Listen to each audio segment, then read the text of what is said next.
Piché. I'm a full professor in the Department of Criminology at the University of Ottawa. I teach the fourth year abolition course in criminology, and I'm the co-author of How to Abolish Prisons. It's over here. I brought some free copies for you all. Doing a book launch at SAW this Saturday at 11 a.m. I think you guys probably have better things to do, but if you want to check that out, you can. Books and flyers are circulating around. A bit about myself. I'm a founding member of the Criminalization and Punishment Education Project, CPEP for short, CPEP group on socials. We've been organizing here on unceded and unsurrendered Algonquin and Anishinaabe territory since 2012 to reduce the use and harms of policing and imprisonment while working towards abolitionist futures that will come one day, like freedom for Palestinians. And that's going to come through struggle. Working in concert with groups in Ottawa, we stopped the construction of a $1 billion provincial jail from being built in the city through our NOPE campaign, No Ottawa Prison Expansion campaign. We're presently organizing to stop a $500 million prison Premier Ford wants to build on farmland in Kempville. Yeah, that has floodplain and a Rideau River watershed creek. They want to pave over that. And they're doing this in an age of food insecurity and climate catastrophe. We've long advocated for defunding the Ottawa Police, and we're currently suing the Ottawa Police Services Board for the unconstitutional limits that they place to restrict delegations to their meetings alongside with other groups in the city. So of relevance to this gathering, I'm not going to go much longer on this, but we're part of the Defend the Right to Dissent campaign. We produced a zine, or actually Luc over there produced a zine on why the city of Ottawa has to end the criminalization and illegalization of Palestine solidarity events and waive the fines. And you can check that on our Instagram. So anyways, the speech. Right now, obviously, we live in some pretty impossible times, and I don't think it's an exaggeration to say that our world is fucking dying. Death making, whether we're talking about the military-industrial complex, the prison-industrial complex, or other necropolitical structures, continues without regard for the people that it injures, maims, and kills.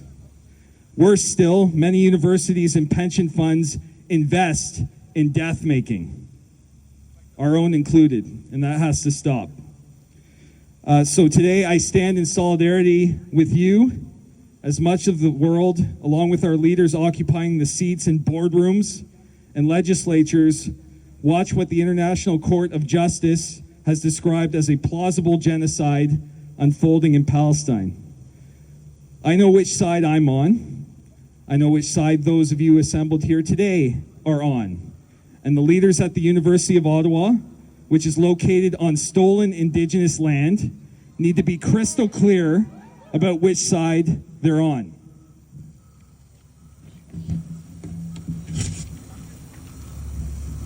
Sorry. Are they on the side of genocide? Are they on the side of occupation? Are they on the side of apartheid? Do they believe that hostages and political prisoners should remain imprisoned?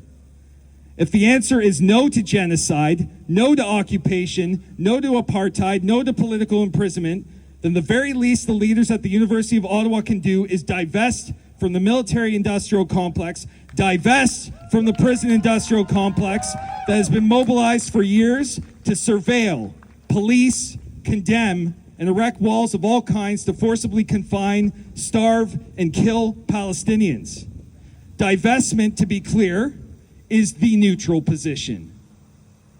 It is the neutral position, because to invest in these structures is to be complicit in death-making. And while we may not be the ones physically here that are dropping the bombs, we're helping bankroll their production and profiting from it. It's fucking shameful. It's absolutely fucking wrong, period. Period, full stop. So I'm going to calm down for a second and just say that I recognize that this is a fraught time on our campus, in this city, this province, this country, and indeed across the world. I recognize that many of our students, staff, and professors, Jewish, Muslim, of other faiths, or of no faith at all, are suffering. Okay? A number of our neighbors, friends, and fellow community members have lost loved ones during this long conflict spanning several decades, not several months, several decades. To say that this is a horrible time is a gross understatement. It's fucking horrific. I apologize for swearing again, but it is. But that's not an excuse for you Ottawa's administration to threaten fellow community members with, and I quote, serious consequences for staging this peaceful action. Look around. Serious consequences for what exactly? Taking up space? The people here, we're here at a university that's supposed to function where arguments are won with logic, facts, better arguments. That's what's supposed to prevail here, not force. Is it not?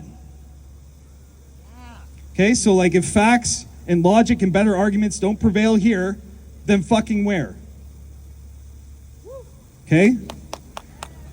The U Ottawa has to be more than a real estate holding company. The people here don't need a carceral campus. We need cops off campus. The people here don't need to be threatened by office holders in Tabaret. We need dialogue, more dialogue, now. The students, staff, faculty, and allies here don't need a police siege of the kind we've seen at Columbia and elsewhere that will be remembered as wrong if it's ever ordered. We need action. We need actions towards liberation and peace for all people, every single human being. Oh, full stop, no exceptions. We need also a stop to the wind right now. Okay, so I'm closing here. There's thousands of brilliant people who learn from each other at this university each and every day. Brilliant people with brilliant ideas. Ideas that matter. Ideas that can revolutionize the world and our way of relating to one another if we have the courage and conviction to try, and to try again when we don't get it right until we do.